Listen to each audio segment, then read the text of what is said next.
বাংলাদেশের শত্রু যারা তারা দেখলো যে হ্যাঁ, বাংলাদেশকে যদি ভাগ করা চাই, ইভেন বাংলাদেশ নয়, যে কোনো দেশকে ভাগ করতে হলে সর্বপ্রথম সেই দেশের দরকার হয় গৃহযুদ্ধ।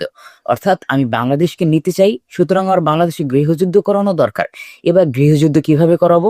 যেহেতু বাংলাদেশের মানুষ খুবই আবেগী, একটি কথার তালে সকলে নেচে ওঠে, সুতরাং হ্যাঁ, তাদের ট্রিগার করতে হবে তাদের নিজের আবেগে। অর্থাৎ তার আবেগে নাড়া দিলেই পুরো বাংলাদেশ আমার দখলে। বাংলাদেশের শত্রুর ভাবনা, শত্রুর চিন্তা ঠিক এই জিনিসটাই। এটা ভেবেই সে কি করলো, যে মেইন আবেগের জায়গা অর্থাৎ যে মেইন বিষয় তাদের ধর্মে লাগিয়ে দিল। অর্থাৎ হ্যাঁ, মূর্তি নিয়ে পুরো অস্থিতিশীল একটা পরিবেশ বাংলাদেশে ঘটিয়ে দিল, যার ফলশ্রুতিতে কি হলো, যারা আমার হিন্দু ভাইয়েরা তারা কি বলতেছে যে হ্যাঁ, আমি চাই বাংলাদেশকে ভিন্ন একটি প্রদেশ গড়তে, শুধুমাত্র হিন্দুদের জন্য।